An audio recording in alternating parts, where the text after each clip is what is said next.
الحمدللہ وحدہ والصلاۃ والسلام علی من لا نبی بعد اما بعد فاعوذ باللہ من الشیطان الرجیم بسم اللہ الرحمن الرحیم۔ محترم ناظرین کرام، آج کا جو سوال ہے وہ یہ ہے کہ نماز میں ہم جو ثنا پڑھتے ہیں سبحانک اللہم و بحمدک و تبارک اسمک آخر تک پہلی رکعت کے اندر،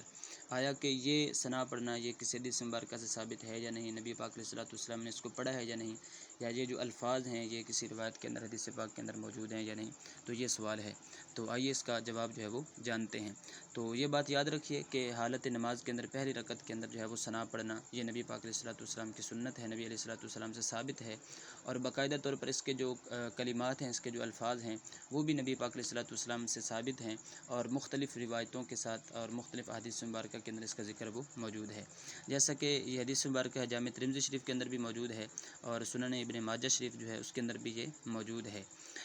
حضرت عائشہ صدیقہ رضی اللہ تعالیٰ عنہ آپ نے فرمایا کہ نبی کریم علیہ الصلوۃ والسلام جب نماز شروع کرتے تھے تو اس وقت یہ فرمایا کرتے تھے سبحانک اللہم و بحمدک و تبارک اسمک و تعالی جدک و لا الہ غیرک۔ تو یہ پوری جو حدیث مبارکہ ہے یا یہ جو پوری ثنا ہے یہ اپنے پورے کلمات کے ساتھ، پورے الفاظ کے ساتھ یہاں پر موجود ہے، ترمذی شریف کے اندر بھی اور سنن ابن ماجہ شریف کے اندر بھی۔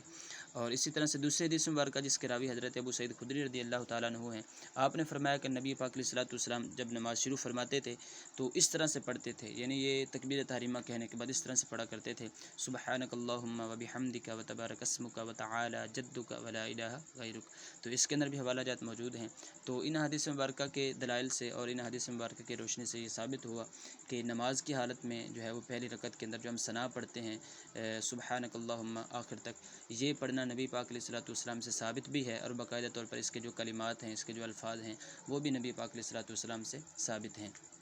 البتہ یہ الگ بات ہے کہ اگر کوئی شخص جو ہے وہ امام کے پیچھے آیا اس حالت میں کہ امام جو ہے وہ قرات شروع کر چکا تھا جہری طور پر، یعنی اعلانیہ اونچی آواز میں جو امام قرات کرتا ہے، تو اس وقت جو مقتدی ہے اس کو حکم یہ ہے کہ وہ خاموش کھڑا رہے اور قرآن پاک کی تلاوت جو ہے وہ قرات کر رہا ہے امام اس کو سنے گا اور یہ ثنا نہیں پڑے گا۔ اس کے علاوہ اگر امام جو ہے وہ آہستہ سے قرات کر رہا ہو، یا کوئی مقتدی یا جو کوئی نمازی ہے وہ اپنی الگ طور پر اکیلا نماز پڑھ رہا ہو، یا اسی طرح سے جو امام ہے، تو وہ ہر نماز کے اندر جو ہے پہلی رکعت کے اندر ثنا پڑھیں گے۔ ہاں، اگر کوئی مقتدی ایسے وقت میں آیا کہ امام نے قرات شروع کر دی اور وہ بھی اونچی آواز میں قرات کر رہا ہے، جیسا کہ مغرب کی نماز کے اندر،